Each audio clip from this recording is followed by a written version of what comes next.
doctor. ¿Sí?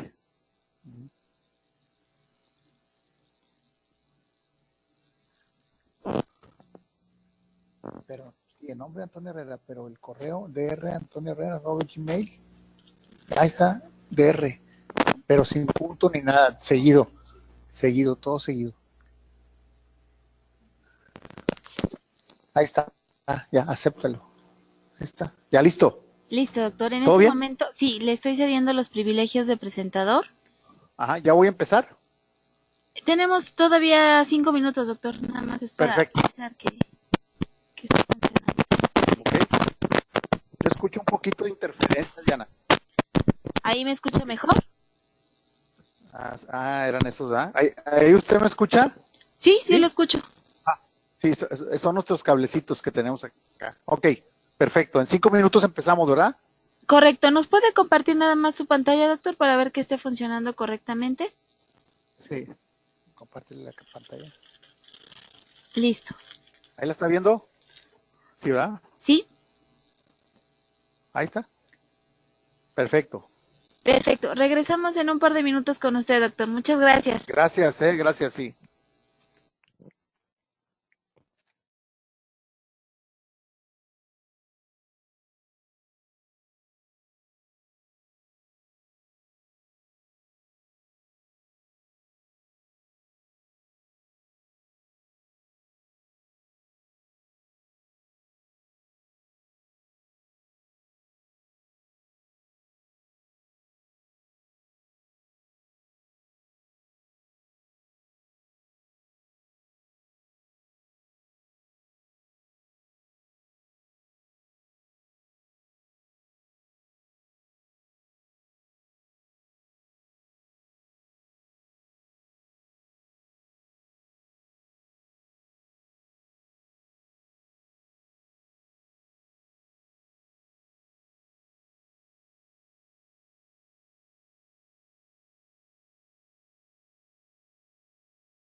Muy buenas noches, queridos idontonautas. Les saluda su amiga Diana Montoya desde el aula virtual de inteligencia dental.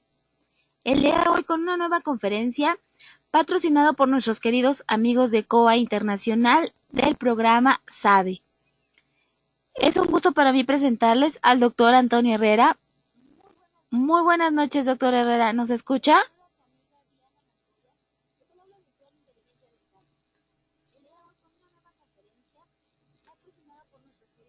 Sí, muy buenas noches. ¿Usted me escucha bien?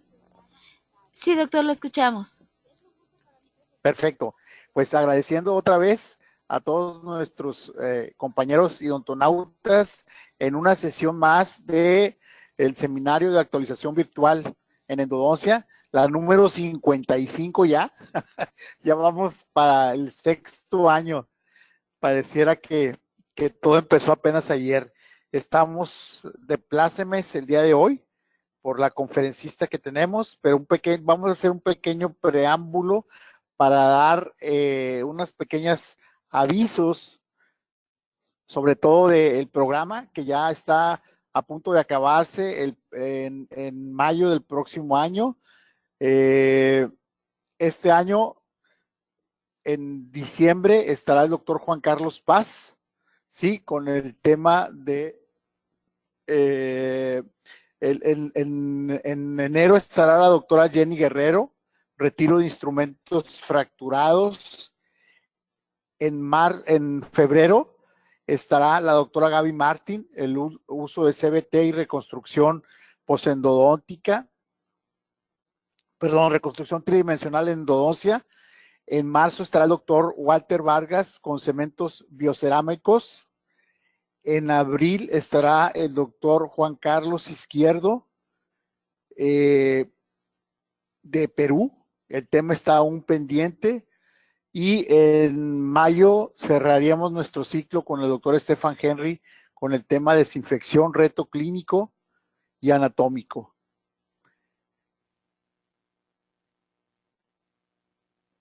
Perfecto. Solo para anunciarles que ya viene nuestro congreso, el 48º Congreso Nacional de Endodoncia de la Asociación Mexicana de Endodoncia, Colegio de Especialistas en Endodoncia, del 29 de mayo al 1 de junio del próximo año, en el Centro Internacional de Congresos de Yucatán, del 29 de mayo al 1 de junio. Ya estamos casi listos con las maletas para irnos a Mérida. Como siempre, habrá pues nuestros conferencistas magistrales que realmente van a ser un deleite, ya verán pronto sus nombres. Como siempre, habrá la convocatoria para temas libres, la convocatoria para Premio Nacional de Investigación, la convocatoria para el Concurso Nacional de Carteles y la convocatoria para el concurso de fotografía. Los esperamos en Mérida, Yucatán. Por favor, vayan haciendo ya sus maletas y vayan haciendo, va a haber paquetes para que salga todo más económico. Pronto estaremos anunciando. También recordamos que los puntos para la certificación del Consejo Mexicano de Endodoncia son, por cada plática, son .5. ¿Está bien? Entonces hay que solicitar los puntos al correo sabeamese@gmail.com y anotando siempre su nombre completo, fecha, la plática a la que se asistió y si es miembro de la academia o de la Asociación Mexicana de Endodoncia. Bueno, sin más preámbulo, vamos a dar inicio. Es para mí un orgullo, un gran placer presentar a mi buena amiga, la doctora Elisa Betancourt Lozano, con el tema de hoy, que es antibióticos en endodoncia. ¿Cuáles, por qué esos y por cuánto tiempo? Vamos a dar un pequeño resumen de el extenso currículum de nuestra amiga. Ella es egresada de la Universidad Tecnológica de México, 1994 al 98. Especialidad en endodoncia en la Universidad Autónoma de Tlaxcala del 2000 al 2001, profesora de posgrado de endodoncia en la Universidad Tecnológica de México de 2003 a 2011, profesora de posgrado de endodoncia en el Centro de Estudios Odontológicos de Querétaro del 2008 a junio del 2012, profesora del posgrado en endodoncia en la Universidad Autónoma de Querétaro desde julio del 2012 a la fecha, profesora del posgrado en endodoncia en la Universidad de La Salle, Bajío, del 2008 a la fecha, profesora invitada a la Universidad Autónoma de Yucatán, Anáhuac, Mayap, en la Universidad Autónoma de Nuevo León y en la Universidad Autónoma de Puebla, profesora invitada en la Universidad de Guadalajara, Centro Universitario de Los Altos, miembro del Consejo Mexicano de Endodoncia, certificada 2003 y recertificada 2 veces, miembro del Comité de Examen del Consejo Mexicano de Endodoncia de 2008 a 2015, socio activo de la Asociación Mexicana de Endodoncia desde 2002 a la fecha, socio activo del Colegio de Endodoncia del Estado de Guanajuato desde 2008 a la fecha, comité de edición de la revista Endodoncia Actual, comité de edición de la revista ADM, publicaciones en diversas revistas nacionales, conferencista a nivel nacional e internacional, vicepresidente de la Asociación Mexicana de Endodoncia de 2013 a 2014 y presidente de la misma, de la Asociación Mexicana de Endodoncia, el bienio 2015 a 2017. Práctica privada limitada en endodoncia en la ciudad de León, Guanajuato. Pues bienvenida seas, doctora Elisa, y es un gusto volver a escucharte. Gracias.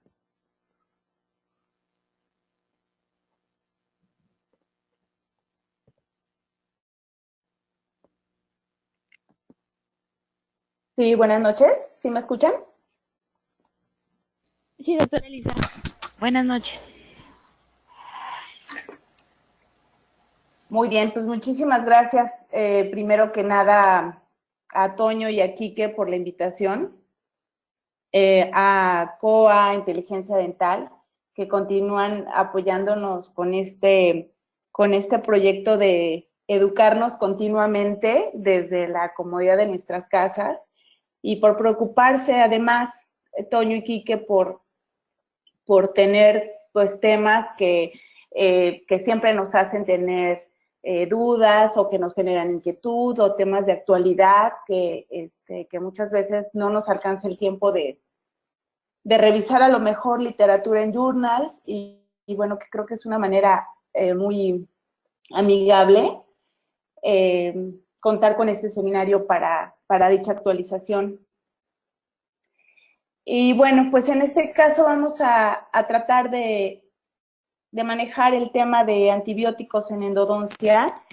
Pues pudiera ser un tema de pronto ya muy visto, ya muy revisado, muy hablado, pero bueno, nunca deja de ser bueno refrescar información y también considerar algunos nuevos conceptos o bueno, no nuevos conceptos, pero sí algunas situaciones en cuanto a este tema que están generando un poquito de inquietud.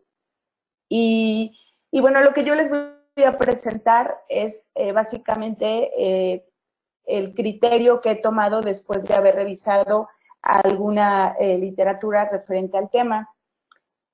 Y bueno, no quiero dejar pasar la revisión que tenemos que hacer de un diagnóstico clínico, de ese diagnóstico clínico, aunque ya se ha visto en muchísima literatura que no tiene necesariamente relación con lo que esté pasando histológicamente, sí considero que es nuestra obligación entender en cada uno de los esquemas diagnósticos clínicos qué es lo que está pasando también histológicamente, pues para poder entender mucho mejor cómo se enfermó ese tejido, cómo lo voy a tratar, si voy a hacer diferentes estrategias en mi tratamiento. Y bueno, finalmente, considerar si voy a requerir o no alguna terapia farmacológica que se enfoca sobre todo a lo que sería el tema de hoy. Vamos a revisar también algo de historia. Por aquí seguramente tengo algunos exalumnos escuchándome, algunos alumnos, por ahí aprovecho para saludar a alumnos de la Universidad Autónoma de Yucatán, de la UADY, que me echaron porras desde en la tarde para la plática de hoy. Y bueno, para la gente que me conoce sabe que me gusta mucho hacer revisión de datos históricos.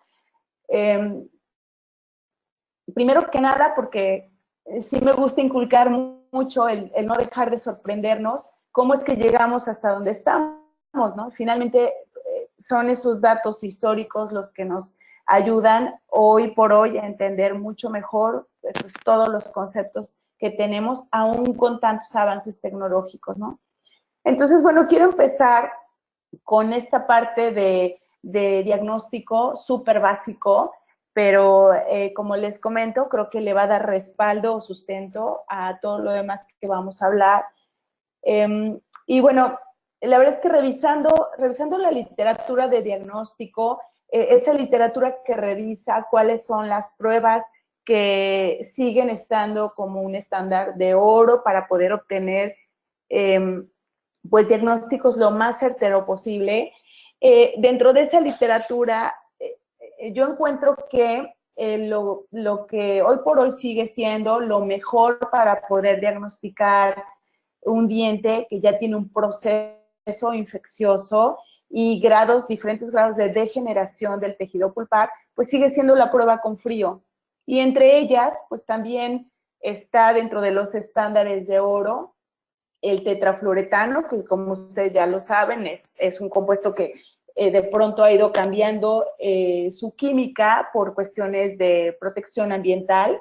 Pero bueno, esto es lo que tenemos y en esta diapositiva ustedes ven dos productos que aparentemente pudieran funcionar para lo mismo. Sin embargo, si ustedes se fijan, cada uno tiene hacia qué especialidad está enfocado. Y siempre hay una razón para algo. En realidad el producto que está evaluado para que nosotros hagamos pruebas diagnósticas, nosotros endodoncistas, sería el EndoEyes. ¿Y por qué no nos serviría de la misma manera otro elemento, otro compuesto químico como el OrthoEyes?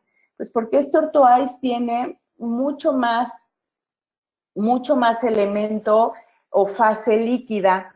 Y esa fase líquida le hace perder a esta herramienta diagnóstica una cantidad importante de grados centígrados para poder nosotros hacer nuestras pruebas diagnósticas.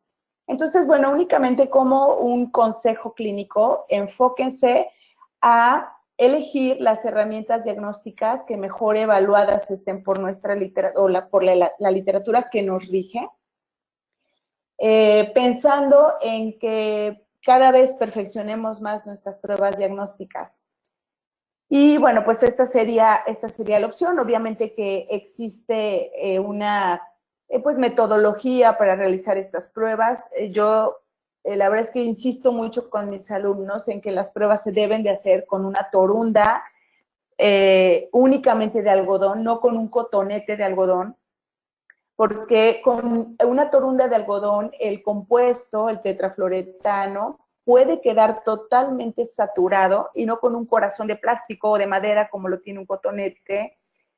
Y además, el cotonete, la torunda de algodón nos permite abarcar más superficie dentaria para poder estimular o bien no estimular, si es que no hay pulpa viva, a ese tejido. Entonces, bueno, también ya sabemos que tenemos otros métodos que están en constante evolución y estudio, como son el oxímetro de pulso, el láser Doppler. Sin embargo, no lo tenemos aún como herramienta diseñada para el uso exclusivo de endodoncia.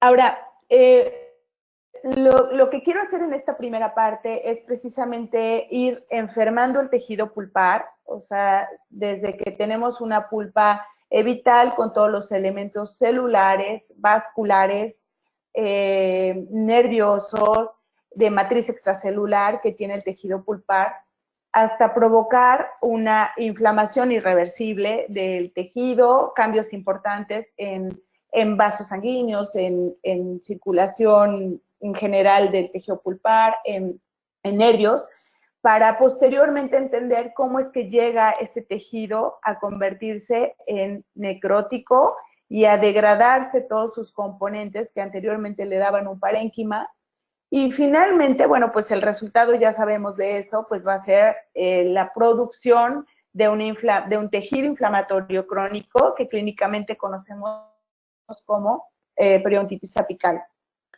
Entonces, en esta diapositiva lo que estamos viendo son fotografías que, pues, para nosotros endodoncistas también son muy familiares, son de Ricucci. Y bueno, lo que estamos viendo es precisamente un órgano dental con un avance importante de un proceso carioso, pero ya en la parte histológica nos muestra la que está teñida con hematoxilina y eosina, que es la que está arriba de su lado derecho. Pues un tejido pulpar que todavía tiene pues una gran cantidad de elementos para defenderse, sin embargo ya nos presenta un dato de que hay un agresor, de que hay algo que le está insultando y por lo tanto pues se genera esta barrera de dentina mal llamada reparativa para proteger ese tejido pulpar.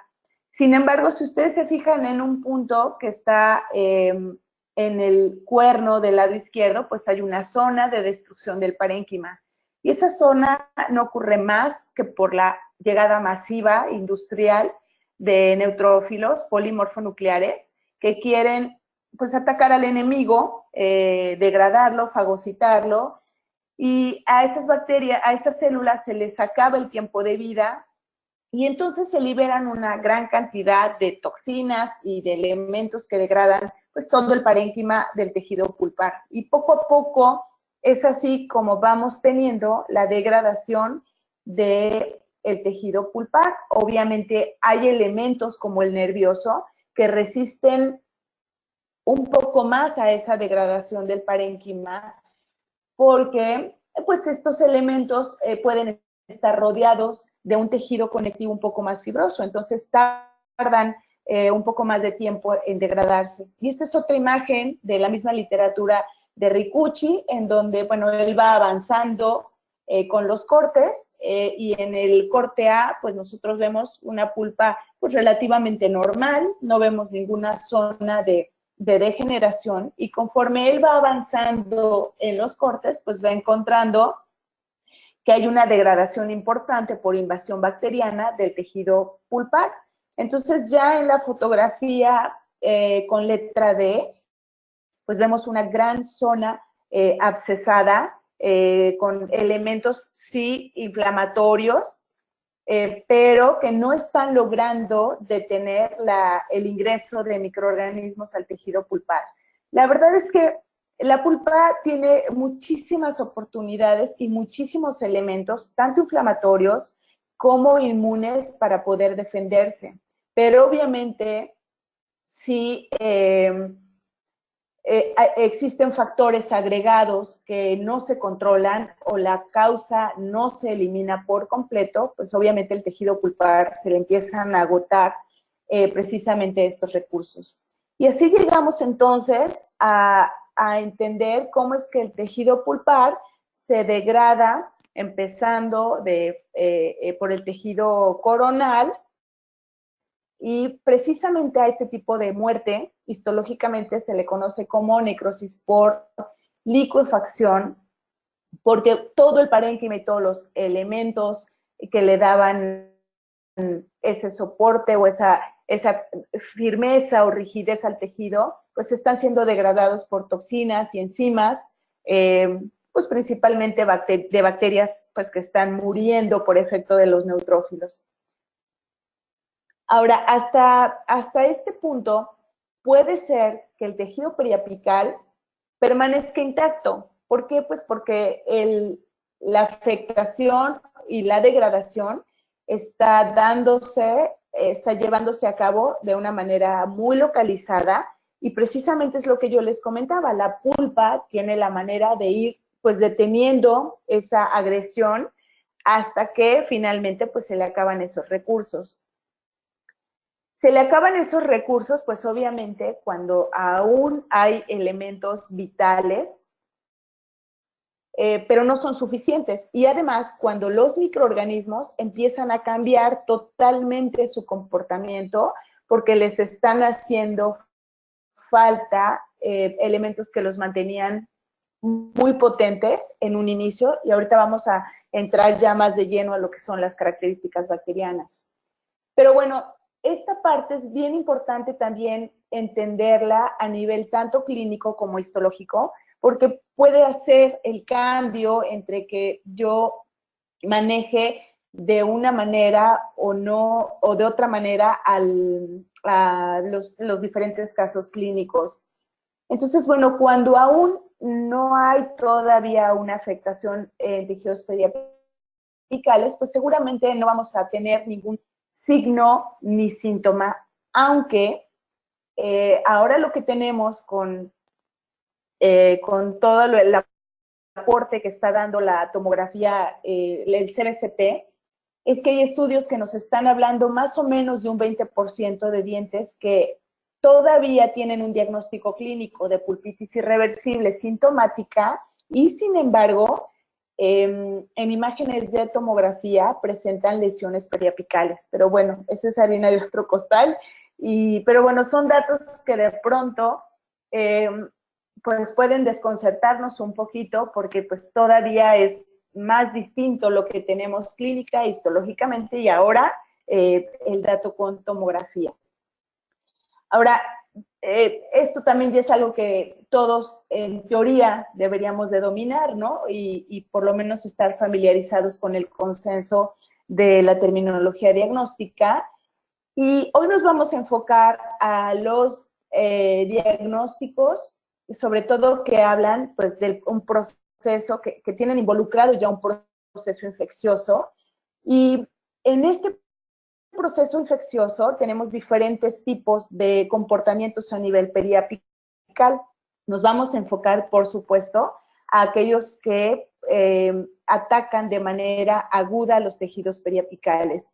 Pero bueno, se entiende que una vez que el avance bacteriano y el establecimiento y la sobrevivencia de las bacterias ya se lleva a cabo en tejidos periapicales, pues hay una serie de producción de sustancias en tejidos periapicales que le avisan a nuestro organismo que las bacterias deben de quedarse dentro del diente.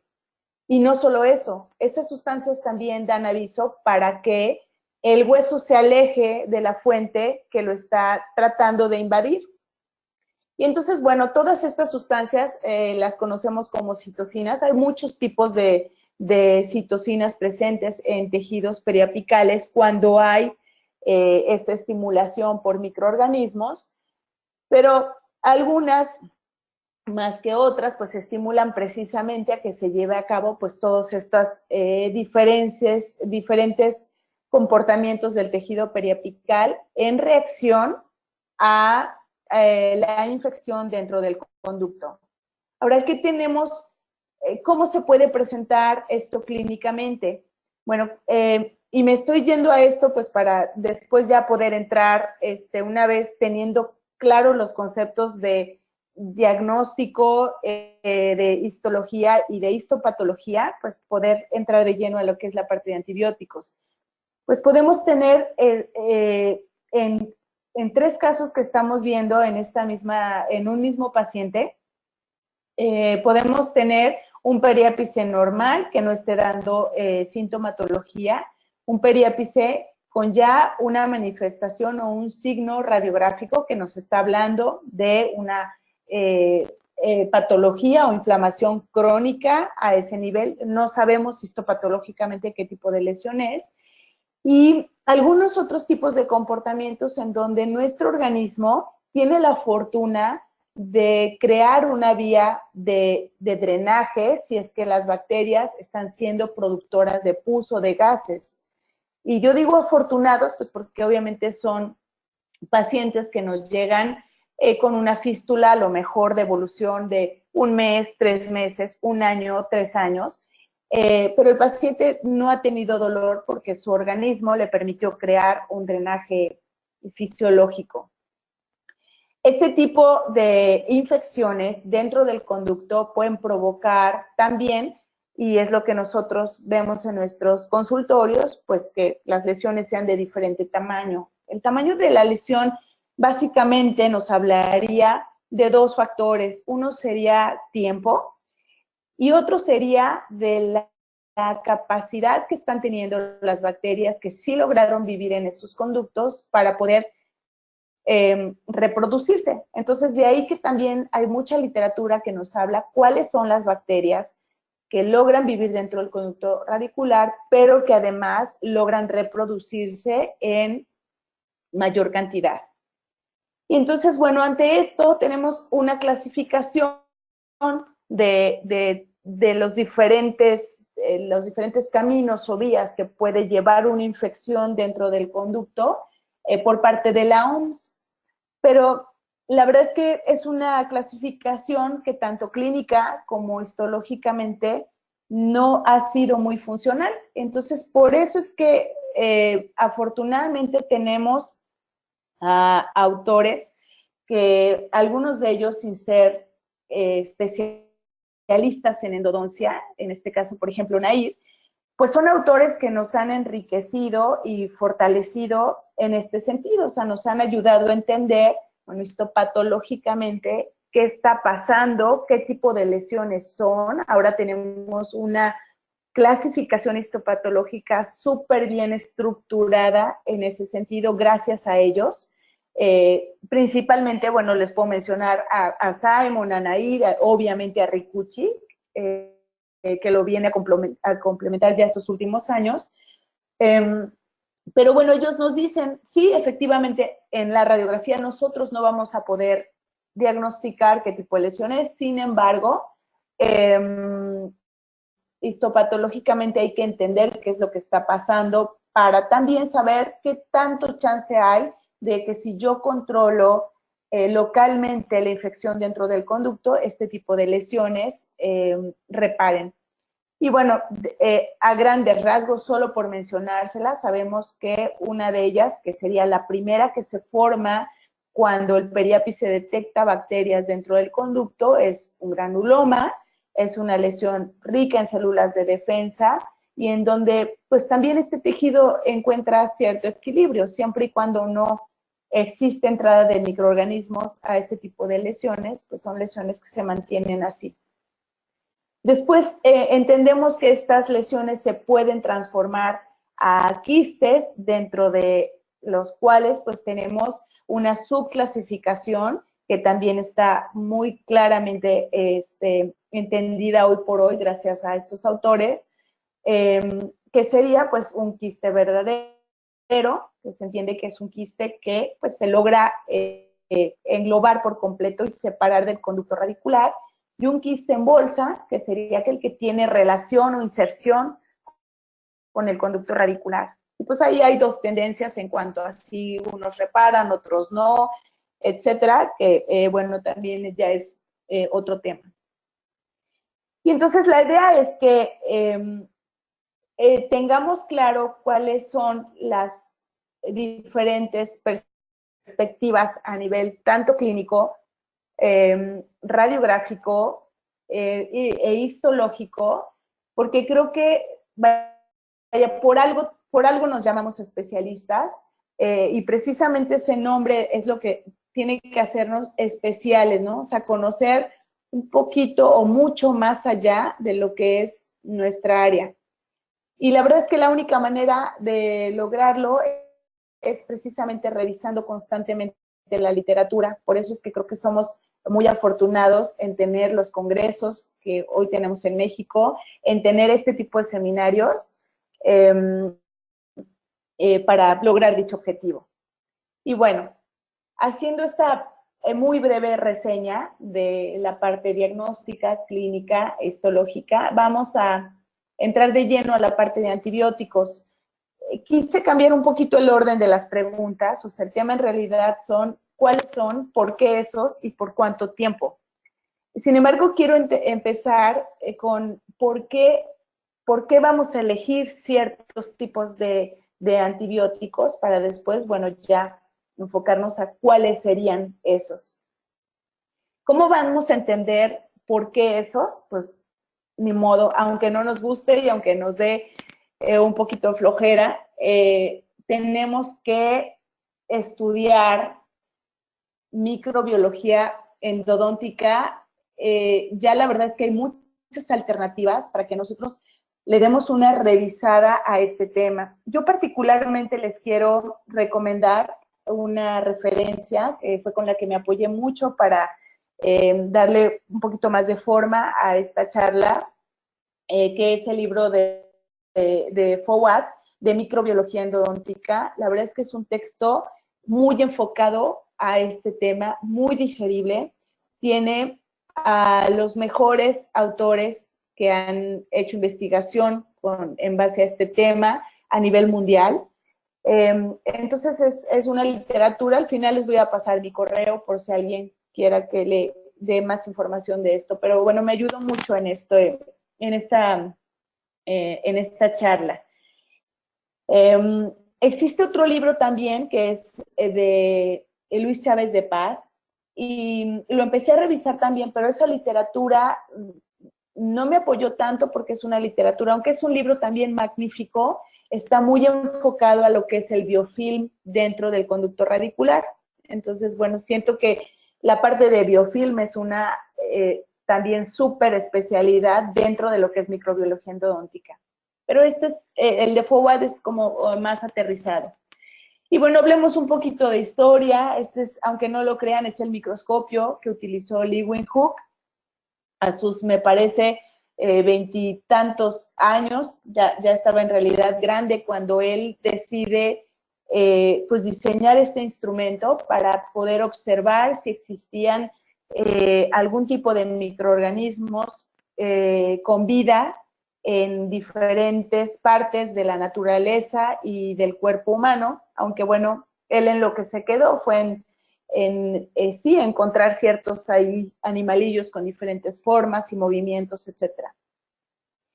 Después tuvimos los descubrimientos de personajes como Koch y Pasteur, que se pensaba que en este tiempo pues estaba llevándose a cabo pues la era del ataque contra los microorganismos y obviamente el control para muchas enfermedades en ese entonces, porque pues gracias a ellos pues empezaron a desarrollarse una enorme cantidad de vacunas y obviamente medicamentos.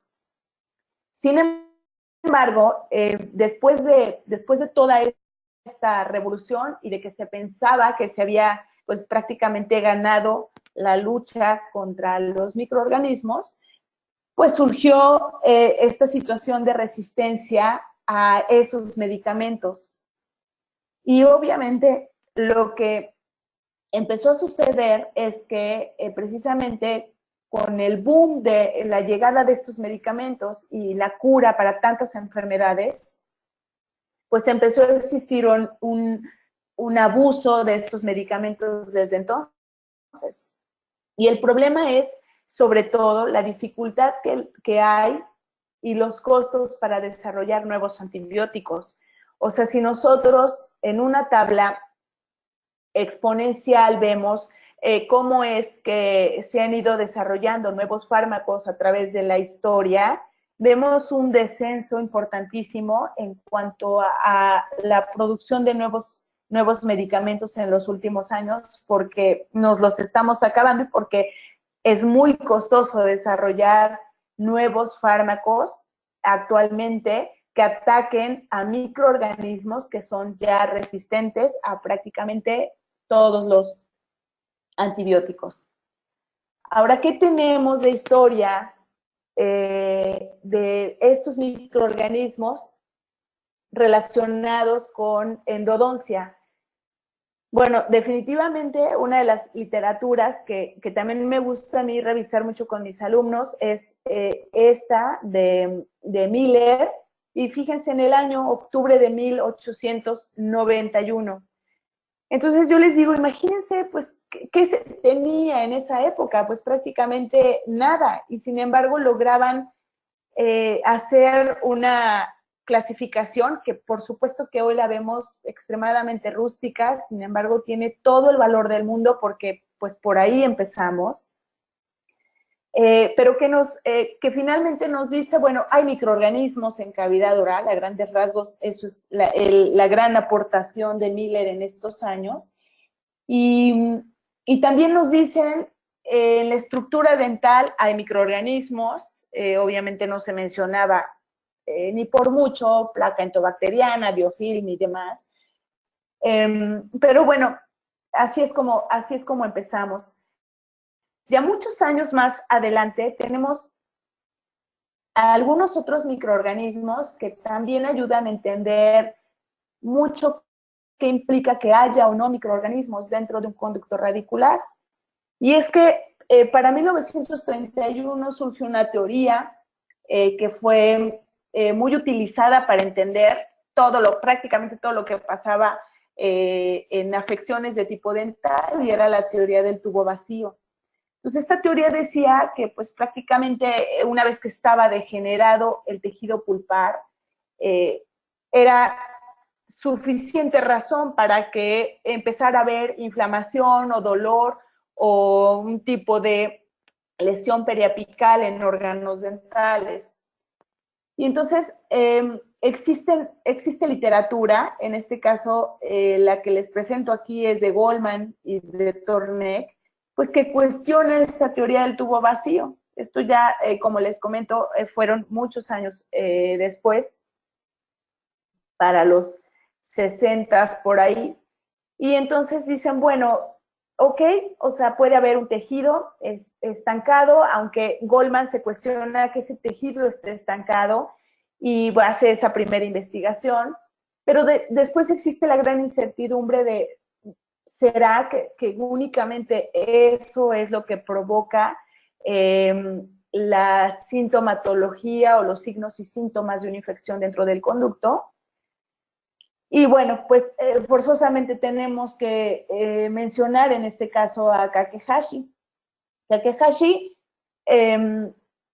siempre está mencionado en charlas o en pláticas de microbiología endodóntica y de patología periapical.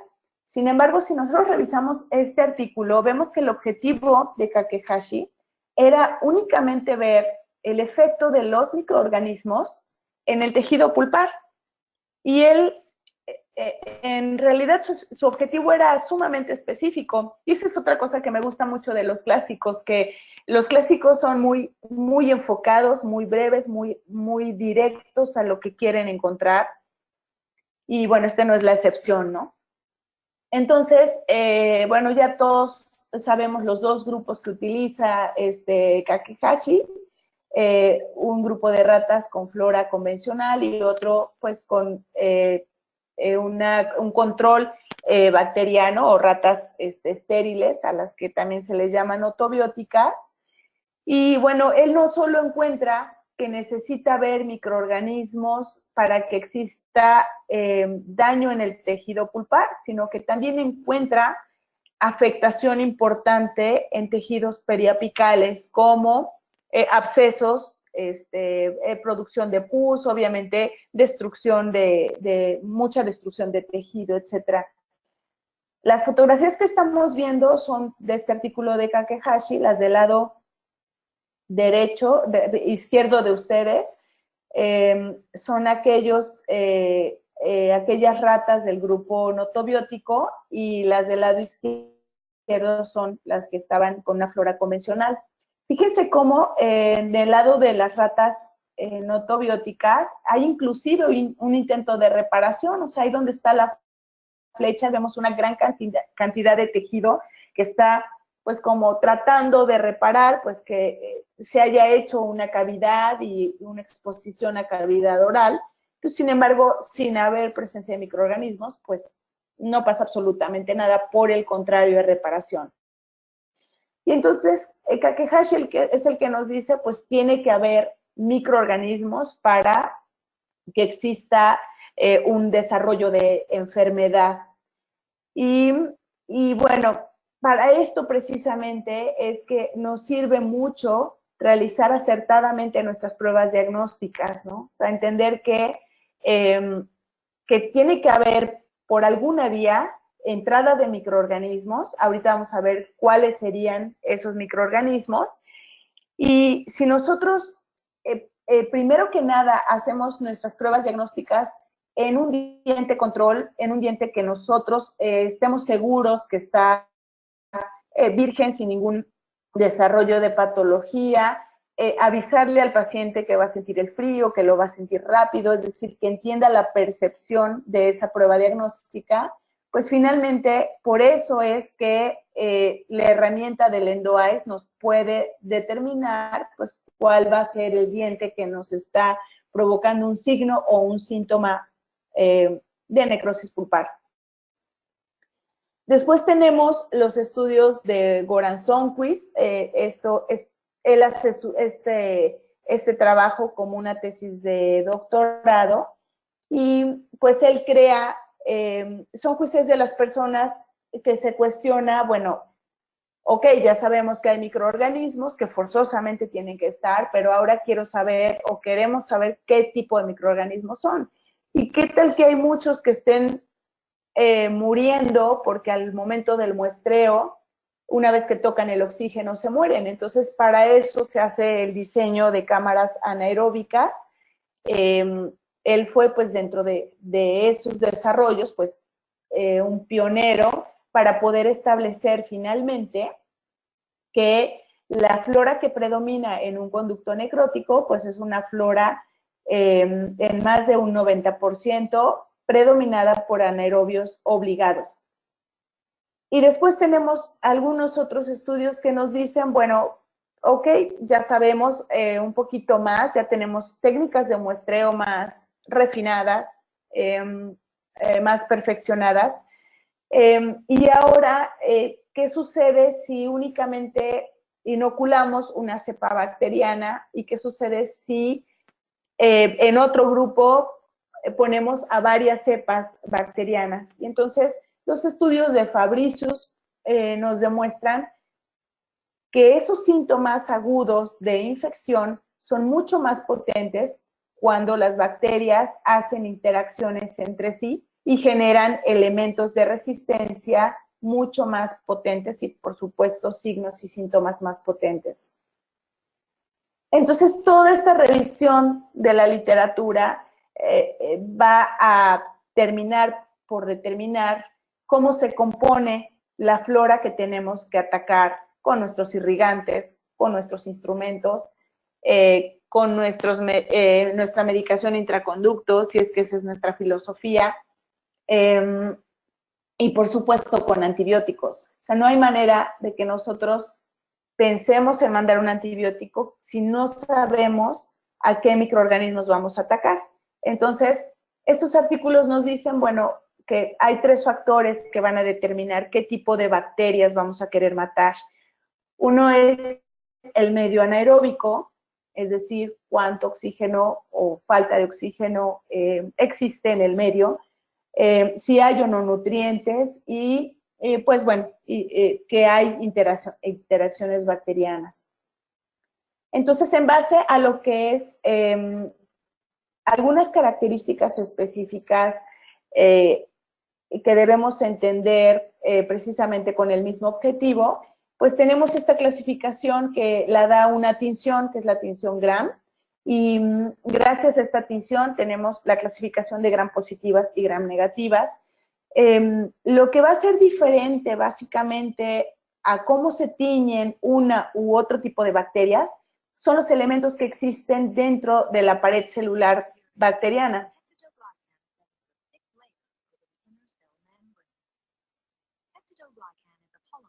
Entonces, aquí básicamente lo que tenemos es que en las bacterias Gram negativas, que son las que están viendo de su lado derecho, tenemos una pared celular con una gran cantidad de lipopolisacáridos, que serían aquellos elementos de la bacteria Gram negativa que inclusive va a provocar que sean bacterias tan agresivas. Generalmente hay un acúmulo de lipopolisacáridos cuando ese tipo de bacteria muere. Y entonces, de ahí entendemos que sea muy, muy fácil que si el 90%, dentro de ese 90% de anaerobios estrictos, hay una gran cantidad de anaerobios también gram negativos, de ahí es mucho más fácil entender por qué estas infecciones es tan fácil que generen síntomas de todo tipo.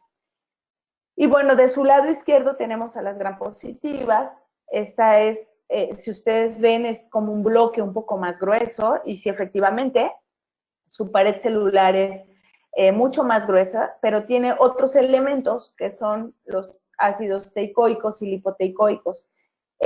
Ambos elementos se pueden liberar o pueden dañar al huésped, aun cuando la bacteria no esté muerta. La situación con los gram positivos es que son bacterias que no son tan agresivas en cuanto a reacciones en el huésped o a sintomatología del huésped, pero sí son microorganismos muy resistentes.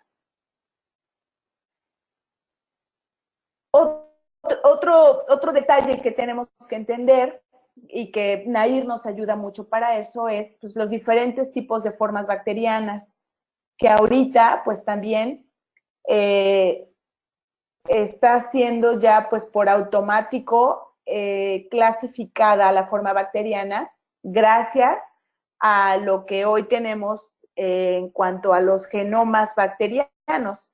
Pero bueno, las formas bacterianas que predominan en una infección endodóntica básicamente pues son cocos, bacilos, espiroquetas o treponemas, que son la generalidad en cuanto a la forma de microorganismos. Estas fueron de las primeras literaturas de Nair, en donde él se enfoca mucho pues a determinarnos a enseñarnos que es una flora polimicrobiana, que hay muchos tipos de formas dentro de un conducto radicular infectado. Y después tenemos la clasificación en cuanto a la disponibilidad de oxígeno. Y aquí básicamente son 3 grupos: aquellos que son aerobios, es decir, necesitan del oxígeno para sobrevivir, y anaerobios, ya sea estrictos, es decir, si les da oxígeno, si los toca el oxígeno se mueren, o facultativos, que serían pues los más peligrosos en este aspecto, porque pues pueden adaptarse a las características del medio para poder sobrevivir y posteriormente encontrar cierto grado de patogenicidad y provocar síntomas en los pacientes. Y entonces, una vez que entendemos esos detalles de las clasificaciones bacterianas, ¿qué es lo que nos dice a grandes rasgos la literatura? Bueno, que tenemos un 90% en cuanto a disponibilidad de oxígeno, ¿no? Un 90% de anaerobios estrictos y facultativos, ahorita vamos a llegar a eso también, gram negativos, aunque también en literatura actual nos habla de bacterias gram positivas anaerobias en una infección primaria. Y en cuanto a forma, pues cocos, bacilos y espiroquetas, lo que yo les comentaba. Y esta flora bacteriana precisamente va cambiando, como yo se los comentaba, en base a cómo se van agotando los nutrientes. Entonces, las bacterias que empiezan a invadir el tejido pulpar, que está a nivel coronal, pues son las más dichosas porque tienen los nutrientes prácticamente completos. Sin embargo, estos nutrientes se acaban muy rápido porque esas bacterias sufren varias fases de fermentación con todos los productos metabólicos que segregan. Finalmente, cuando esas bacterias que invaden el conducto a nivel coronal empiezan a querer atacar el tejido más apicalmente, pues son bacterias que mueren porque la gran mayoría son aerobias. Entonces, en cuanto les empieza a faltar el oxígeno, pues obviamente mueren. La situación es que esos microorganismos que inician una infección primaria dejan muchos elementos de su metabolismo, del metabolismo que ocurrió en ellas, y esos van a ser precisamente el alimento para aquellas que logran ir bajando a tercio medio y a tercio apical y pueden reproducirse, sobrevivir y reproducirse, que serían pues las que tienen éxito para alojarse en la parte apical del conducto radicular. Y por eso mismo es que Sundquist era muy claro en la literatura cuando nos decía, bueno, no necesitamos que exista un medicamento o un irrigante estrella que mate absolutamente a todas las bacterias dentro del conducto, porque para empezar no hay un antibiótico que lo haga, un medicamento intraconducto es imposible también hoy por hoy que lo logre, pero además no es necesario. O sea, si las bacterias tienen tanta interacción y dependen unas de otras, con que yo logre hacer el colapso de un 70-80% de esa carga bacteriana, pues el resto seguramente va a morir gracias a la falta de esos elementos. Y esta es una tabla que nos presenta Sundquist. Este es un artículo específicamente de microbiología endodóntica. Él es uno de los grandes autores de microbiología endodóntica, de hecho. Y esta es una tabla, si se fijan, es una tabla, pues, si bien no nos gusta meternos a lo mejor o aprender los nombres específicos de todas las especies, pues es una tabla, la verdad, extremadamente sencilla, general, y eso era lo que se tenía para 1994. Si se fijan, en la tabla que está al lado derecho, hay muchos tipos de bacterias que después, terminando el nombre o la especie, dicen SP, y precisamente eso nos hablaba de que hacía falta reclasificar muchas especies bacterianas que se encontraban dentro del conducto radicular por medio de cultivos. Actualmente, las bacterias cultivables ya han sido también por diferentes medios de cultivo, ya se han podido reclasificar de una mejor manera. Entonces ahora tenemos dos grandes tipos de filosofías o metodologías. Una serían aquellas que nos dicen cuáles microorganismos son por medio de cultivos y que serían estos, ¿no? O sea, básicamente nos están confirmando algo pues que ya se venía confirmando.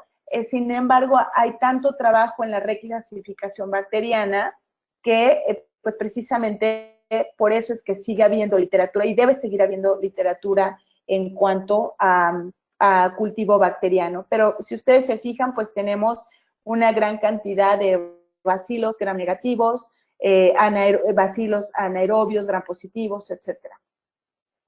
Y esto es parte del capítulo que habla de microbiología molecular. Por supuesto, es un capítulo escrito por Siqueira, que apenas estuvo en el Congreso de la Academia. Desafortunadamente yo no lo pude escuchar, pero bueno, seguramente es de las personas que más ha publicado con técnicas moleculares. Y bueno, si para algo ha servido muchísimo, pues toda esta aportación de Siqueira y de muchos otros autores que lo han hecho, pues es para seguir con esta reclasificación. Y vean qué diferencia hay de la tabla que yo les mostraba de Sundquist con esta, que es una tabla de muchas que existen en esta literatura. Y a esto le llaman árbol filogenético basado en comparaciones genéticas por medio del RNA con el 16S, con una unidad 16S. Sin embargo, yo les digo que hay mucho trabajo por hacer porque aquí lo que sucede es que cuando surge el genoma humano, pues obviamente también eso ayuda a que se desarrollen o que se descubran los genomas bacterianos. Pero el genoma bacteriano ahorita únicamente ha logrado determinar qué tipo de microorganismos tenemos por medio de este elemento que es el 16S-RNA. Y ese elemento de las bacterias es el 0.05% del genoma de una célula bacteriana. Entonces, pues obviamente que se sabe muchísimo más de las características de los microorganismos, pero falta muchísimo más por estudiar. Pero fíjense cómo este genoma humano, este genoma bacteriano, perdón, también nos está dando inclusive las características o los síntomas clínicos que puede provocar todas las características que detecta ese genoma humano. Entonces, bueno, pues es parte de lo último que se está publicando a nivel de microbiología endodóntica. Ahora vamos, pues específicamente a ver cuáles serían los antibióticos que, conociendo qué microorganismos se tienen que atacar, cuáles serían los que nos ayudarían. Entonces, bueno, tenemos que los antibióticos en endodoncia están destinados o tienen el objetivo de aumentar la capacidad de los tejidos del huésped para poder defenderse de lo que le está provocando daño, en este caso los microorganismos. Y como tal, antibiótico significa pues ir en contra de la vida. Y bueno, pues son medicamentos que hacen precisamente eso. Sin embargo, pues consisten en químicos, ya sean naturales o sintéticos, que puedan inhibir o matar a los microorganismos. Y en la base de los antibióticos, pues obviamente que también ha tenido muchas revoluciones. Entonces tenemos, por ejemplo, desde 1906 que se introducen antimicrobianos específicos para poder tratar infecciones. Ya para el 29, Fleming descubre que la penicilina tiene ciertas propiedades antimicrobianas. Después, por ejemplo, para los 30 tenemos las sulfonamidas, que pues se cree que era la era ultramoderna para el tratamiento de infecciones con antibióticos. Y es hasta el 41 que estos autores, Florey y Chain, producen la penicilina ya para su uso clínico. Esa sí realmente fue la era de oro del uso de antibióticos para combatir infecciones.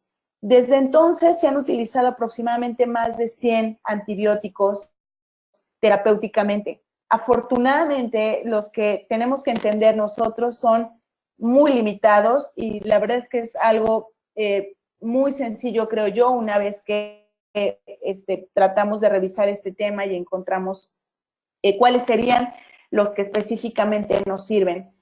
Entonces, bueno, tenemos algunas reglas en cuanto a la prescripción de antibióticos antes de específicamente decirles cuáles son, que les digo que son muy pocos. Y lo primero y quizás lo más importante es que la fuente local de la infección debe ser eliminada. De otra manera, el antibiótico no puede llegar adecuadamente y no puede tener un nivel de potencia adecuado. Recordemos que las zonas en donde hay infección y producción de elementos por parte de las bacterias son zonas en donde hay también muerte de tejido y por lo tanto no hay vascularidad. Y si no hay vascularidad no puede haber llegada del antibiótico. Y esta es quizás una de las diapositivas más importantes para mí porque también es lo que va a marcar la pauta para que yo decida si puedo acortar la duración del tratamiento del antibiótico o debo de respetarla más o menos en dosis terapéuticas unos de 5 a 7 días. Número 2, la ruta de administración debe asegurar el acceso rápido de la droga en dosis terapéuticas al sitio de infección.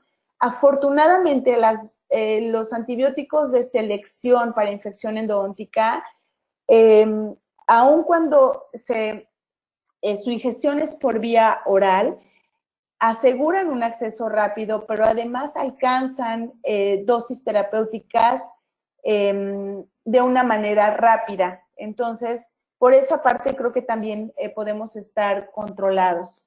Número 3, tratar de utilizar antibióticos que nos permitan manejar dosis altas.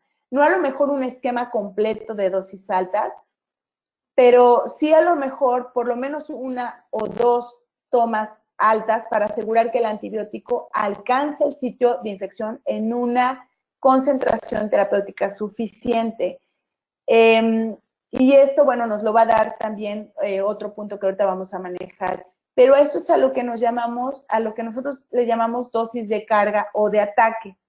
Y la verdad es que yo desde que hago uso de estas dosis de ataque, he visto que puedo manejar de mucho mejor manera estos pacientes con estos casos de absceso alveolar agudo. Entonces, bueno, ya les voy a manejar al final cuáles serían las dosis de ataque para aquellos que tenemos como indicados.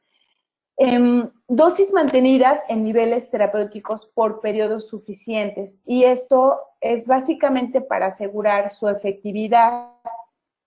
En realidad, este índice de niveles terapéuticos es una medida que tenemos o que se tiene en farmacología para saber qué tanto puedo aumentar la dosis antes de que sea tóxico para mí.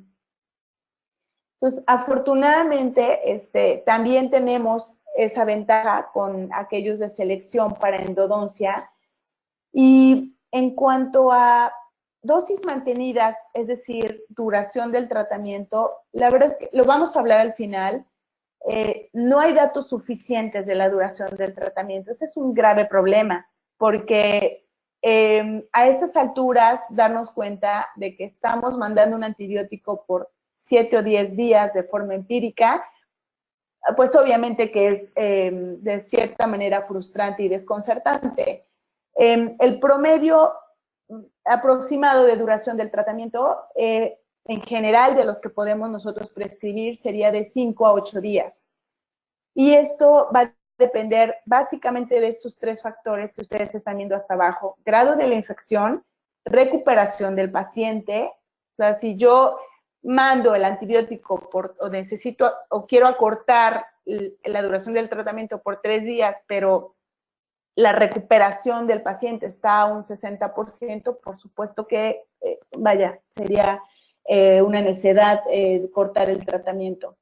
Y obviamente saber qué microorganismos pueden estar involucrados para decidir en este aspecto. Después, bueno, utilizar medicamentos con índice terapéutico elevado, lo que yo les comentaba, esto necesitamos que se diseminen rápidamente y que actúen rápidamente. También este índice terapéutico elevado nos habla de qué tanto puedo elevar las primeras dosis para que yo logre esta diseminación y esta acción de manera adecuada. Afortunadamente, dentro de las líneas que tenemos de elección en endodoncia, la penicilina y la amoxicilina son antibióticos con un índice terapéutico elevado, entonces nos permiten manejar dosis de ataque. Es muy importante, por último, como regla, que el antibiótico seleccionado sea específico para los microorganismos que provocan el problema. En realidad, en endodoncia no necesitamos, si nosotros ya más o menos entendemos la parte de microbiología endodóntica, por ende, también podemos decidir que no necesitamos bombas de antibióticos, porque eso es algo que también con lo que nos topamos mucho, ¿no? O sea, no, pues, le mandé la penicilina más el metronidazol más una aminoglucósido, y entonces son bombas de antibiótico que son innecesarias, y lo peor de todo es que estamos fomentando el grave problema de resistencia bacteriana que existe hoy a nivel mundial. Entonces, saber el espectro que tenemos que atacar es clave para la decisión de cuál puedo mandar. Y sabemos que para que una droga funcione como un fármaco, básicamente se requieren de 4 propiedades. La más importante de estas 4 propiedades sería la selectividad, y es de lo que les estoy hablando precisamente, ¿no? O sea, que el antibiótico que voy a mandar sea selectivo, lo más específico posible para la flora bacteriana o para el espectro que está produciendo pus, gases en un cuadro de un absceso alveolar agudo. Y de aquí es que vamos a tener básicamente dos grupos. Uno serían aquellos bactericidas y bacteriostáticos. El bactericida es una droga que puede erradicar la infección en ausencia de mecanismos de defensa del huésped, es decir, mata directamente al microorganismo. Y un bacteriostático es aquella droga que va a inhibir su crecimiento, pero sí va a requerir de mecanismos de defensa del huésped, es decir, no la mata, simplemente le altera alguna función a la bacteria que necesita para poder seguir viva y reproduciéndose, y bueno, así, y ya después el huésped con sus elementos de defensa mata a la bacteria. Entonces, bueno, en resumen, ¿cuál sería nuestro espectro de acuerdo a la literatura? Pues básicamente tenemos anaerobios estrictos, gram positivos y gram negativos, facultativos anaerobios también, gram positivos. Entonces, la sugerencia es, de preferencia, utilizar aquellos agentes que tengan cualidades bactericidas de amplio espectro, porque son de mayor espectro sobre los bacteriostáticos. Las razones para entender esto es que un bactericida, por tener un efecto directo en la sobrevivencia bacteriana, disminuye el número de bacterias causando su muerte celular. Número 2, produce un efecto clínico más rápido que aquellos bacteriostáticos por las concentraciones plasmáticas que alcanza de una manera favorable y rápida. 3, se unen a la bacteria y producen un efecto aún después de caer por debajo de una concentración mínima inhibitoria, es decir, ya aunque el antibiótico haya matado a una gran cantidad de microorganismos, sigue teniendo efecto. Y esto es algo que se logra en general con aquellos antibióticos beta-lactámicos, dentro de los cuales se encuentra un grupo importantísimo para nosotros endodoncistas, que serían las penicilinas. Dentro de este grupo de antibióticos beta-lactámicos tenemos, como yo les decía, penicilinas, pero también cefalosporinas, pero carbapenémicos y monobactámicos. En realidad, me voy a enfocar únicamente a lo que son nuestras líneas de ataque para infecciones endodónticas. Entonces, vamos a enfocarnos a lo que es la penicilina. En realidad, este tipo de antibiótico tiene una gran capacidad para unirse a proteínas de unión de membrana que están en la bacteria. Si ustedes ven en el dibujo de su lado derecho, tenemos una pared celular bacteriana y ese como tubo verde sería precisamente una proteína de unión de membrana. Entonces, la penicilina tiene una gran afinidad por esas proteínas y que inclusive se les llama proteínas de unión a la penicilina. Ahora, ¿cuáles son las bacterias más sensibles a esta propiedad de la penicilina? Pues las gram positivas. ¿Por qué? Pues porque tienen una gran cantidad de transpeptidasas. Esa transpeptidasa es precisamente una proteína de unión de membrana. Entonces, mientras más cantidad haya de esa transpeptidasa, pues obviamente, pues más sitios de acción va a tener este tipo de medicamentos.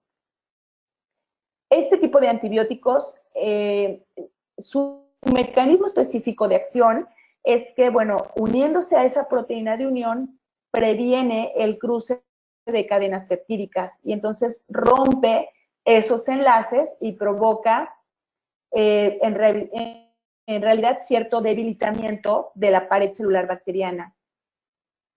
El mecanismo exacto de cómo por medio de la ruptura en la transpeptidación de la pared celular, la penicilina mata a la bacteria, no está realmente con claridad entendido.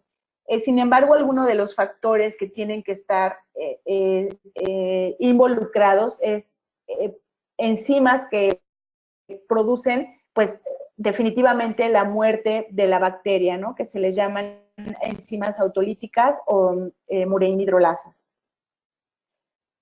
Entonces, bueno, ¿qué nos dice la Asociación Americana de Endodoncia en cuanto a nuestras líneas de ataque, nuestra primera elección? Bueno, dentro de lo que revisé, que ustedes lo pueden revisar en la página de la Asociación Americana de Endodoncia, que es www.aae.org. Ahí ustedes se meten a las guías de uso de antibióticos sistémicos. Entonces, en realidad, la primera línea de antibióticos hoy por hoy en Estados Unidos y en Europa para ser utilizados en endodoncia siguen siendo penicilina B-potásica y amoxicilina. Ahora, en caso de que nosotros no tengamos ninguna contraindicación para prescribir la penicilina B-potásica, que como les comento, se sigue considerando, aunque ya hay algunos peros también a tratar. Bueno, es un medicamento, como yo les había comentado, tiene un índice terapéutico alto. Por lo tanto, bueno, si nosotros tenemos una tableta de Pemvica de 250 miligramos, puedo aumentar la dosis inicial como una dosis de ataque para poder alcanzar ese nivel terapéutico y rebasarlo inclusive. El hecho de rebasar ese nivel terapéutico antes de llegar a un nivel tóxico no aumenta los efectos adversos. Es decir, si el medicamento produce un efecto adverso, lo produce con dosis baja que con dosis de ataque. Y si así fuera el caso, hay que cambiar del tipo de antibiótico. Pero si no es así, entonces la penicilina B-potásica nos permite dar hasta 4 tabletas en la dosis inicial como una dosis de ataque.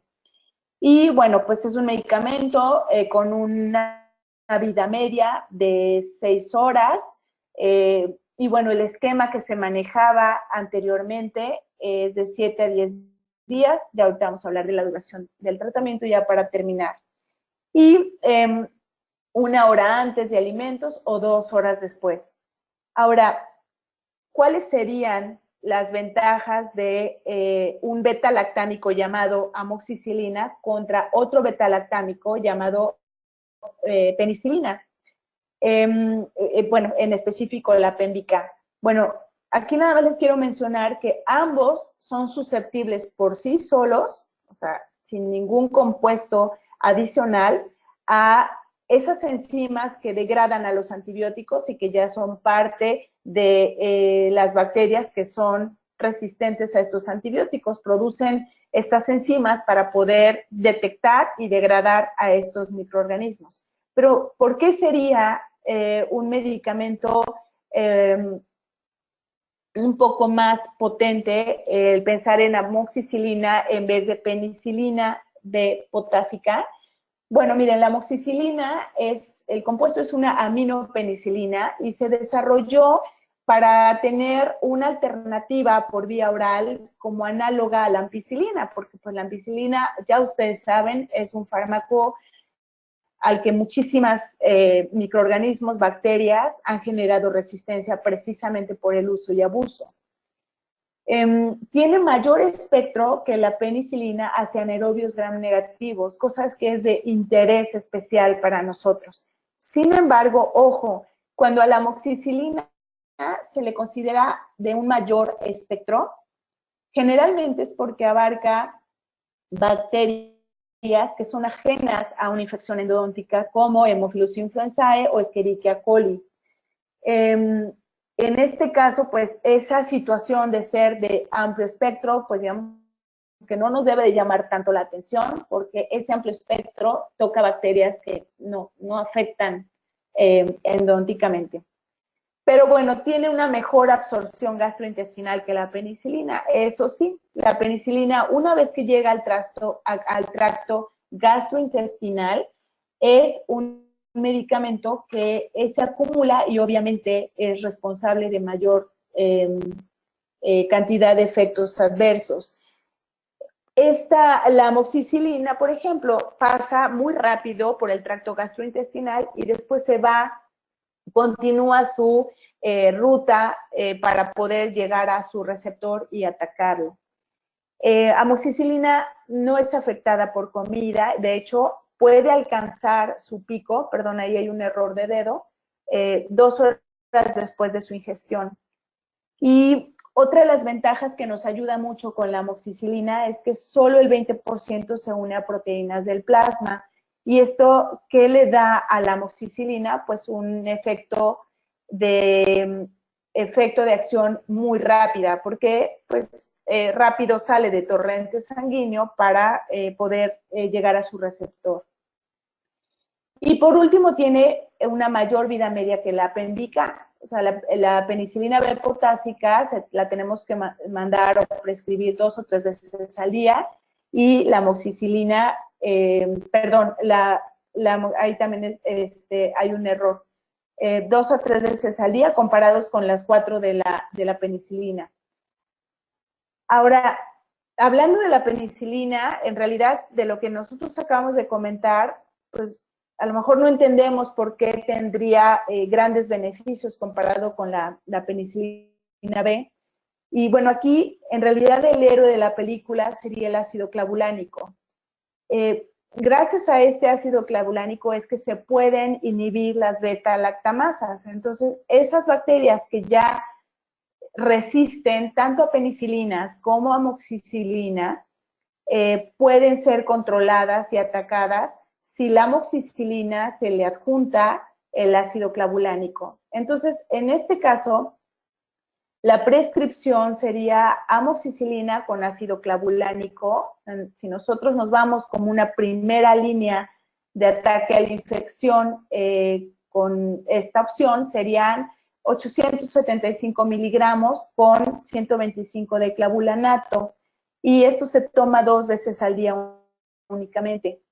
Ahora, ¿por qué 875 miligramos? Bueno, esta prescripción es la que dentro de mi criterio creo que es la de mayor utilidad, porque esta dosis de los 875 miligramos funciona como una dosis de carga. Es decir, aquí no se tiene que aumentar la dosis, sino que esta presentación de 875 funciona como tal.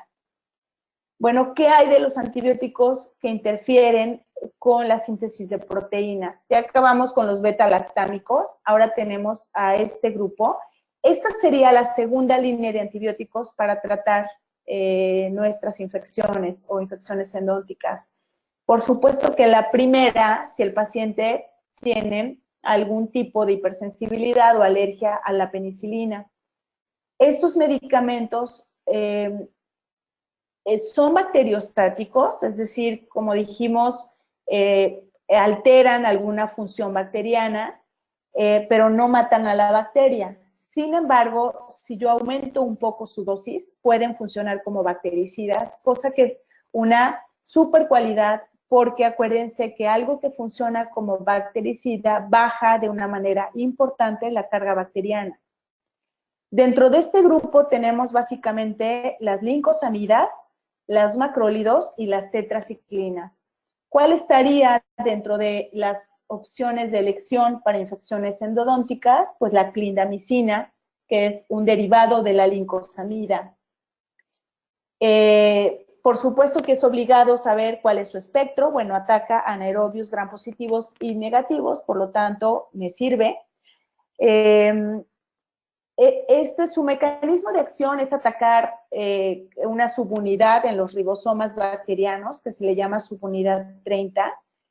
Y aunque en algunos libros encontré que ataca subunidad 50, bueno, vaya, sí es importante, pero para nosotros lo importante es entender que ese es su mecanismo de acción y que altera de una manera importante todo lo que tenga que ver dentro de la bacteria con la síntesis de las proteínas, que es pues prácticamente todo. Y por eso es que no la mata, pero definitivamente deja a esa bacteria y a las hijas de esa bacteria pues muy deficientes para atacar al huésped.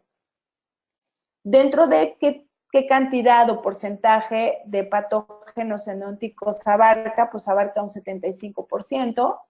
Tampoco es afectado por comida y va a alcanzar su pico a 1 hora después de la ingestión, sobre todo si mandamos una dosis de ataque, que serían 2 cápsulas en la toma inicial.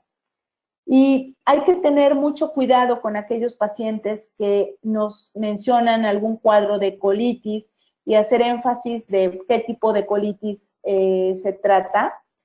La colitis pseudomembranosa es una infección causada por el Clostridium difficile, que es muy difícil de combatir para este tipo de antibiótico, y la acentúa, o sea, si es que ya está presente, acentúa este tipo de enfermedad, de colitis pseudomembranosa, y en caso de que empezáramos a ver primeros síntomas de colitis pseudomembranosa, por supuesto que hay que descontinuar la droga.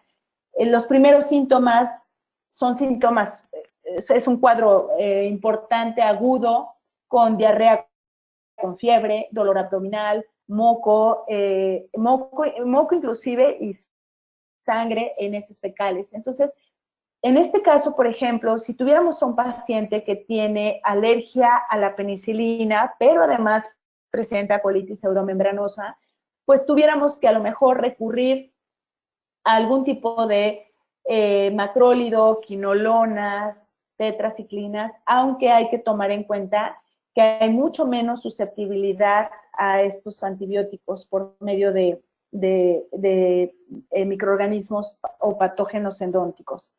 Bueno, la prescripción de la clindamicina serían, son cápsulas, no son tabletas, de 300 miligramos, se toma una cada 6 u 8 horas.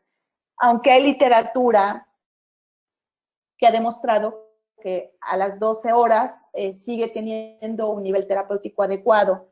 Pero bueno, lo ideal sería mandarlo en base a lo que revisé de la guía de la Americana de Endodoncia, cada 6 u 8 horas. Y la duración, ahorita vamos para allá. Bueno, entonces, finalmente, para terminar esta charla, ¿por cuánto tiempo vamos a decidir? Y el tratamiento del antibiótico. Y para esto, bueno, me fui a esta literatura que habla de cuáles son los antibióticos de elección para infecciones odontogénicas. También si necesitan que les mande esta literatura, con mucho gusto así lo haré. Pero algo que me llama mucho la atención del título de este artículo, pues es cuánto debe de durar el tratamiento. Y lo primero que yo pienso es, pues, ¿cómo que cuánto? O sea, si, pues, tiene mucho que lo estamos mandando por un periodo aproximado entre 5, 8 días o entre 7 y 10 días. Entonces, bueno, las hipótesis, algunas hipótesis que maneja esta literatura, pues es, primero que nada, comparar, ¿no? O sea, si yo tengo antibióticos de un espectro un poquito más limitado, por así decirlo, como nos mencionan penicilina, acitromicina o clindamicina, si se comportan igual o mejor que aquellos que tienen un espectro más amplio, un espectro bacteriano más amplio, ¿no? Bueno, otra hipótesis de esta revisión de esta literatura sería qué nos dicen los estudios de laboratorio a nivel de sensibilidad de antibióticos. Y por último, bueno, ¿qué literatura nos habla de cuánto debe de durar el tratamiento con el antibiótico? Y después de la búsqueda que hace este autor, se encuentran 772 artículos potencialmente relevantes, por así decirlo. 228 son en cuanto a cuáles actúan en infecciones odontogénicas y únicamente 3 artículos hablan de la duración del tratamiento.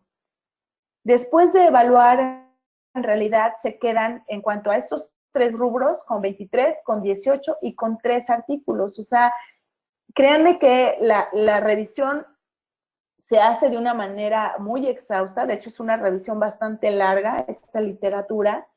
Y el filtro, o sea, que el filtro se quede únicamente con 3 literaturas relevantes en cuanto a la duración del tratamiento, pues nos habla del, pues, el empirismo que se ha utilizado para decidir cuánto debe de durar el tratamiento con antibiótico.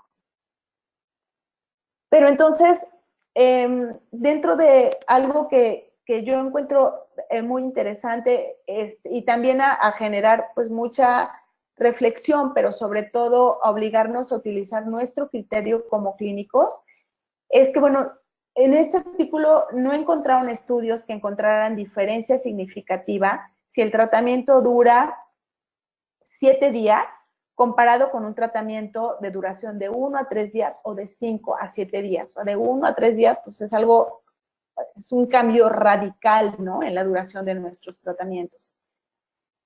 Y dentro de las conclusiones de este mismo artículo es que, bueno, no hay diferencia entre los antibióticos que estaba queriendo comparar de un espectro más limitado con un espectro más amplio. En realidad, lo que sí es importante y lo que sí hace la diferencia es tener un tratamiento quirúrgico adecuado. Esto quiere decir, ya sea empezar el tratamiento de endodoncia, es decir, controlar el manejo de infección con irrigación, con instrumentación, con medicación intraconducto, o bien la extracción, si es un órgano dental que ya no podemos restaurar, o bien lograr incisión y drenaje. Hay menor resistencia con antibióticos más nuevos, o sea, como los de última generación y de amplio espectro. En realidad, estos antibióticos, lo que yo he encontrado es que permiten, si ya tenemos el manejo clínico del caso, reducir el tiempo de tratamiento, porque, bueno, muchos estudios también lo que comentan es que el estar mandando con todos los casos clínicos, con todos los antibióticos, un tiempo de tratamiento de 7 o más días, ha provocado un aumento importantísimo en la resistencia de los microorganismos.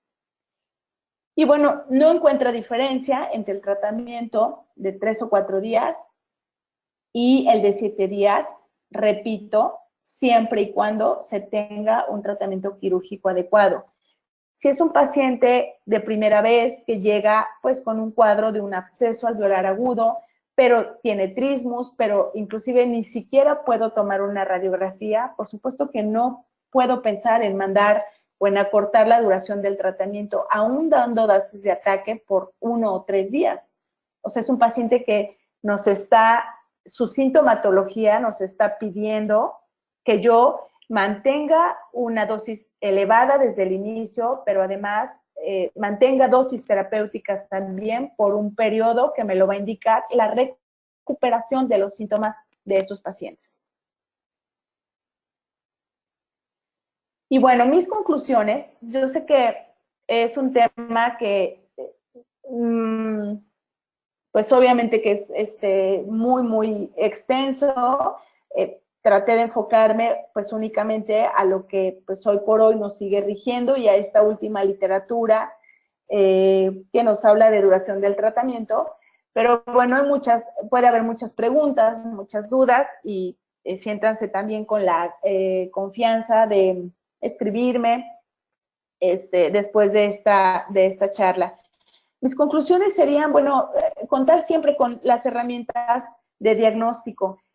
Nosotros los endodoncistas creo que somos los que capturamos a estos pacientes que nos llegan con una pulpitis irreversible, francamente establecida, muy fácil de diagnosticar como tal y de entender que es un proceso inflamatorio.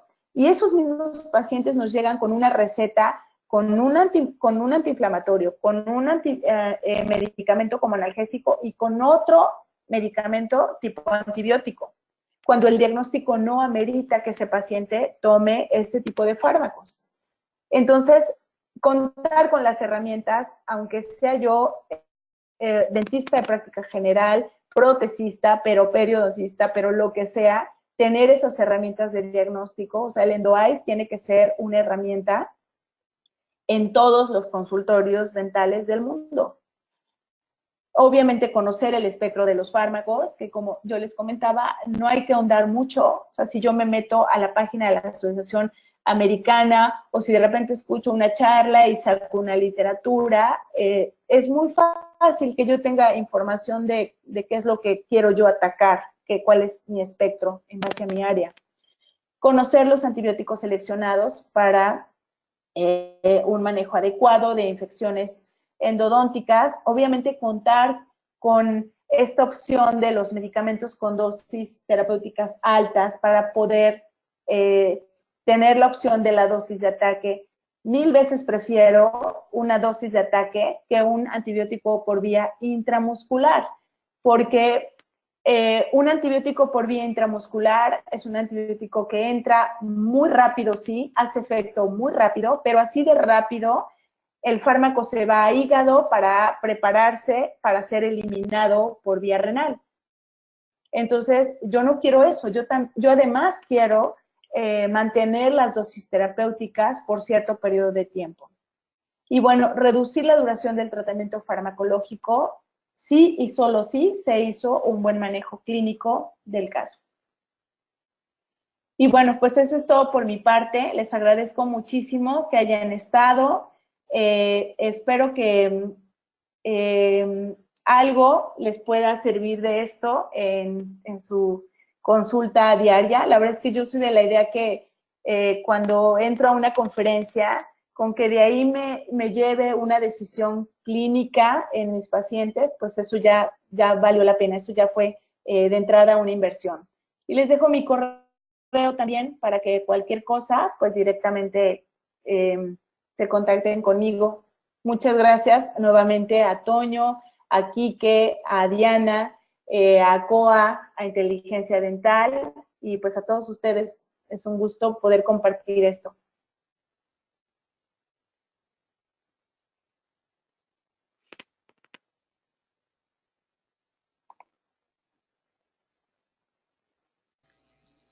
Muchísimas gracias, doctora Elisa Betancourt, por esta interesante información que nos compartió el día de hoy.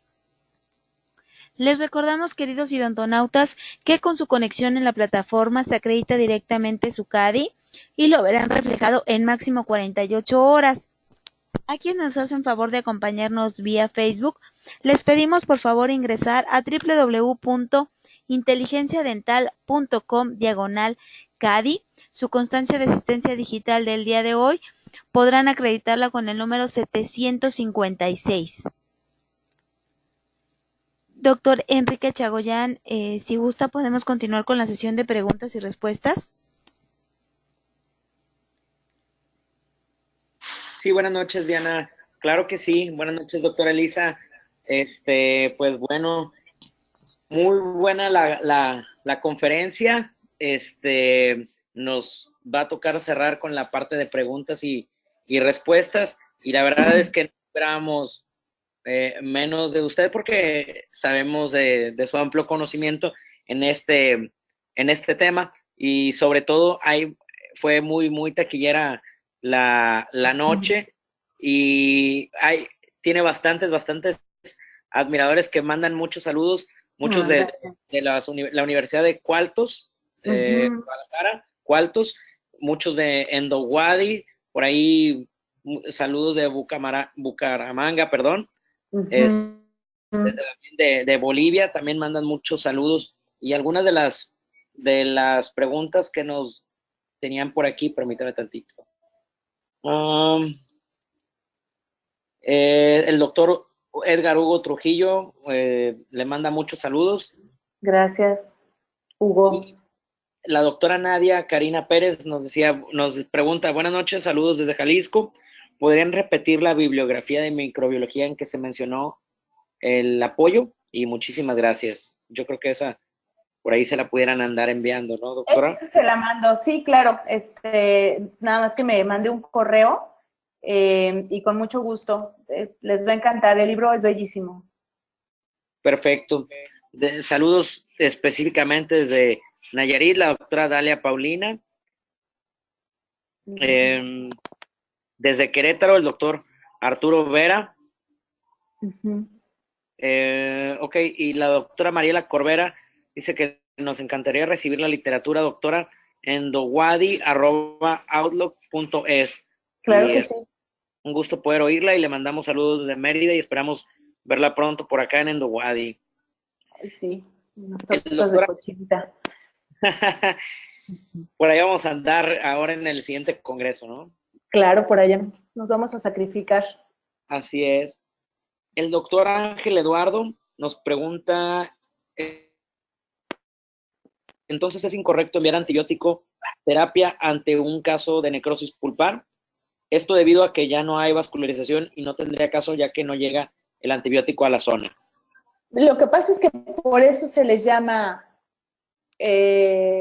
antibióticos para uso sistémico, porque, bueno, cuando tú decides utilizar en base a tu criterio clínico un antibiótico, es porque pues, el paciente ya tuvo o tiene algún tipo de afectación sistémica, ¿no? O sea, afectación puede ser ganglios, malestar general, deshidratación, trismus. Entonces ya existe un cuadro que sistémicamente tiene afectado al paciente. Pero si es un caso de una necrosis pulpar que no tiene sintomatología sistémica en el paciente, y claro, o sea, estos son coadyuvantes y tal cual la Asociación Americana de Endodoncia es muy clara en eso, ¿no? O sea, te van a ayudar a como coadyuvantes si el paciente tiene síntomas sistémicos. Sin embargo, en la medida que nosotros podamos controlar o evitar el uso de estos medicamentos que ya están en mucho riesgo por tanta resistencia bacteriana, pues mucho mejor. La verdad es que por muchos años, o sea, los pacientes, inclusive, a mí me ha tocado, ¿no? Oiga, pero no me va a prescribir antibiótico. O sea, como que se tiene la idea de que si tú prescribes antibiótico, eres buen dentista o sabes lo que estás haciendo, ¿no? Y hoy por hoy es todo lo contrario. O sea, su diagnóstico no lo amerita. Inclusive yo, en muchas ocasiones, cuando sospecho que puede, después de la primer cita, desencadenarse un síntoma o una agudización, etcétera, prescribo el antibiótico, pero le digo, si sus síntomas no los controla un antiinflamatorio, analgésico, y se inflama, hábleme y consideramos empezar a tomar el antibiótico, pero no se los doy como de primera línea, ¿no? Solo que el paciente ya venga con afectación sistémica. Perfecto, doctora, muchas gracias. El doctor Jorge Mario Arriola, buenas noches. Primero que nada, ¿qué reacción espera encontrar con la utilización del EndoIce? Ya, y si hay cambio dependiendo del tipo o grado de afección, y recomienda dar una antibioterapia previa a la endodoncia, y si no, cómo controlar la algesia en el momento de realizar el procedimiento. Muchísimas gracias. No, previa a la endodoncia, no. O sea, lo más importante es que ataquemos la causa que está provocando el cuadro infeccioso lo más pronto posible, ¿no? O sea, empezar el tratamiento de endodoncia. Esto de váyase una semana, tómese antibiótico y luego regrese, no. O sea, en realidad yo creo que la única situación clínica para mandar al paciente a su casa solo con la receta del antibiótico es que el paciente tenga trismos y que no nos permite hacer nada. Pero de ahí en fuera, siempre y cuando nosotros podamos actuar clínicamente lo más pronto posible es mejor. Entonces no lo mandaría previo, pero sí una vez que tengo la justificación para hacerlo, primero actúo clínicamente y luego pues ya se prescribe el antibiótico. El EndoIce, ¿qué reacción espero? Pues confirmar un cuadro de degeneración pulpar, es decir, ausencia total de respuesta con el EndoIce. Y para eso, a lo mejor soy muy repetitiva y muy necia en esto, pero para eso primero necesito que el paciente perciba el frío en un diente control. O sea, es la clave para que nosotros manipulemos la percepción de ese paciente al frío y sí, que realmente me dé una respuesta mucho más exacta y precisa, si el diente está necrótico, ese paciente no va a sentir absolutamente nada. Así, antes de haber hecho las pruebas, nos diga, es que me duele con el frío, con el calor. Muchas veces nos dicen eso, pero es una sensación ya tan extensa de dolor, el paciente ya todo lo percibe como tal. Y ponemos Endo Eyes y hay cero respuesta, ¿no? Entonces, eso es la respuesta que yo esperaría. Perfecto. Diferentes saludos del doctor Miguel Villegas, el doctor Hansel Reza, de la especialidad de endodoncia Justo Sierra. Siempre es un placer escucharla, doctora. Gracias. Saludos también desde Venezuela, la doctora Livia Rivas. Gracias. Y por acá nos pregunta el doctor Ernesto Bertrand. Bueno, nada más, le manda muchos saludos. Gracias, igual, Neto. Y el doctor Roberto García, ¿qué opina de la administración del metronidazol en conjunto con amoxicilina y en qué caso lo recomienda? Con amoxicilina no tanto como con penicilina. Hay un estudio de Baumgartner, no me acuerdo del año, en donde él prueba la susceptibilidad de bacterias patógenas endónticas a diferentes antibióticos. Entonces, él prueba penicilina, bueno, si mal no recuerdo, penicilina, amoxicilina con clavulanato y metronidazol. Y pues hace ahí también algunas combinaciones. Entonces, el metronidazol solo no cubre muy bien el espectro de la infección endodóntica, pero entonces más o menos por ahí me acuerdo que tocaba un 48% de las bacterias, aprox. Sin embargo, unido con penicilina, que sería, por ejemplo, en este caso la Pembica, bueno, o penicilina B potásica, subió a un 98-99%. Entonces, también hay que saber, o sea, qué combinaciones sí pudieran estar permitidas, que esa es como una de las excepciones, ¿eh? Si voy a mandar clindamicina, no necesito combinarla o hacer sinergismo con otra, amoxicilina con clavulanato tampoco, porque ya por sí solas nos dan lo que, o sea, cumplen el objetivo que estamos deseando. Pero bueno, en este caso, por ejemplo, el metronidazol con la penicilina, pues tuvo muy buen efecto. Muchísimas gracias, doctora. La doctora Hilda Areli Tamés le manda saludos desde Monterrey. Excelente presentación. Gracias, amiga. La doctora Adi Marisa Pacheco. Buenas noches, doctora. Mi pregunta sería, cuando la dosis de ataque se respeta el horario indicado, como en las siguientes tomas, ¿cómo serían las siguientes tomas? El esquema es igualito, o sea, tú no tienes que cambiar nada. Por ejemplo, clindamicina. Quieres dar una dosis de ataque, entonces le pides al paciente que la primer toma se tome 2 y después una cada 8 durante 5 días. O sea, el esquema es exactamente igual, lo único que haces es duplicar la dosis, la primer toma en el caso de clinda. Pero no cambias nada en cuanto a intervalos. Ok. Muy bien, muchísimas gracias, doctora. La doctora Lucía Argüello manda saludos desde San Pedro Sula.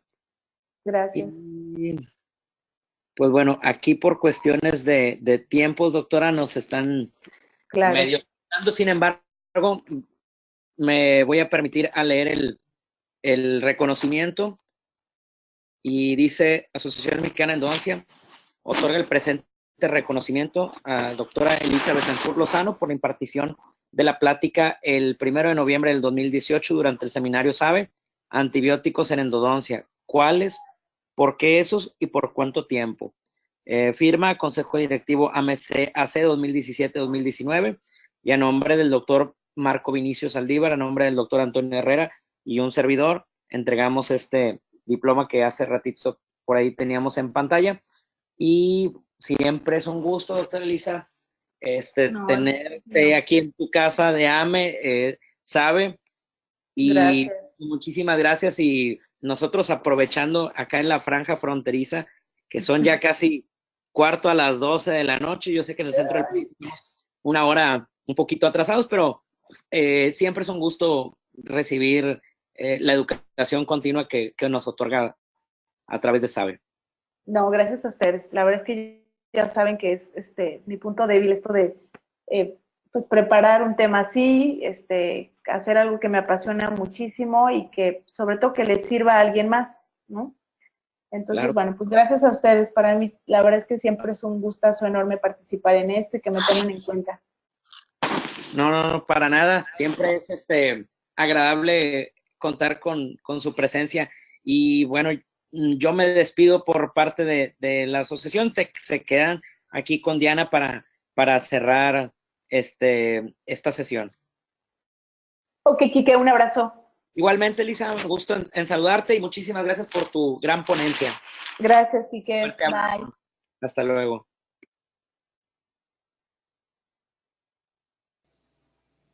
Muchísimas gracias, doctora Elisa Betancourt. Le mandamos un fuerte abrazo hasta León, Guanajuato. Agradecemos a nuestros queridos amigos de COA Internacional por esta interesante conferencia. También agradecemos a la Asociación Mexicana de Endodoncia, Colegio de Especialistas en Endodoncia. Especialmente queremos agradecerles a ustedes, queridos odontonautas, que se conectan de todo nuestro país y de países hermanos latinoamericanos. Fue un verdadero placer recibirles el día de hoy en esta su aula virtual y más en el ciberespacio. Les agradecemos mucho su tiempo, confianza y preferencia. Nos encantará encontrarles próximamente en esta su aula virtual para que disfruten de las interesantes conferencias que tendremos en vivo para ustedes. Se despide su amiga Diana Montoya. Que tengan una excelente noche. Hasta pronto.